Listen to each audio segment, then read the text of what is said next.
gotta say, I had a really fun time watching this film.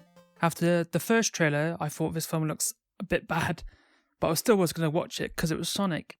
And then the backlash happened, and then the redesign, and then the second trailer came out, and I was like, this looks a lot better.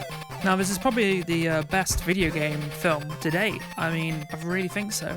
Being a Sonic the Hedgehog fan, my first ever video game I ever played was Sonic the Hedgehog 2 on the Sega Game Gear. Sonic's been entertaining fans around the world ever since Sonic's first ever video game. I think this shows because there were a lot of adults and children at the cinema we went to. Now, before the film starts, you have a montage of Sega games, and they all come together to form the Sega logo. And in the background is a subtle orchestrated version of the iconic Sega theme. You know, the Sega can be heard. But I feel they should have just used the original theme and used the iconic original Sega boot up screen. I feel that would have been a lot better. That's just my personal thing. Now, Sonic has been isolated from his home world.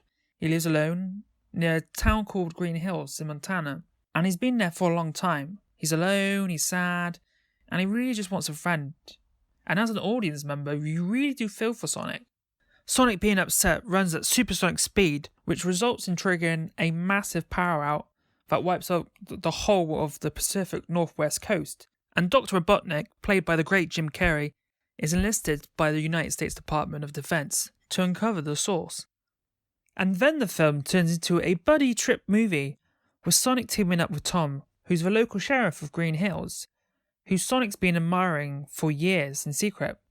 And there's a nice little joke that goes on throughout the film where Sonic calls Tom Donut Lord because he always sees him eating donuts.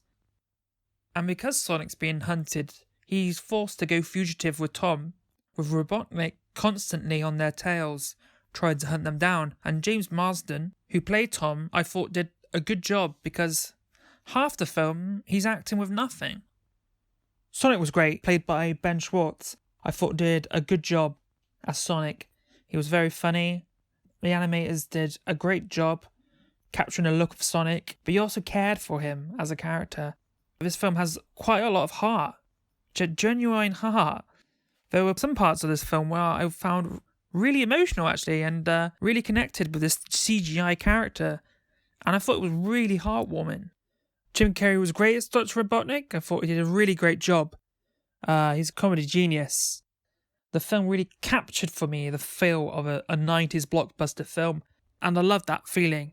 I mean, you had Jim Carrey, you had Sonic. It's just that it so happened to be 2020 instead of 1995. Now, when the end credits came up, you got a Sega Mega Drive 16-bit montage of scenes from the film. And I was in the cinema, and I was thinking, why isn't this a game? This should easily be a tie-in game.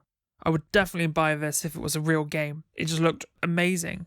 I mean, this end credits, it's just been begged to be turned into an official retro tie-in game. As video game films go, this is the best in my opinion. I laughed, I cried, I had a really fun time. And if you haven't watched Sonic yet, then I highly recommend it.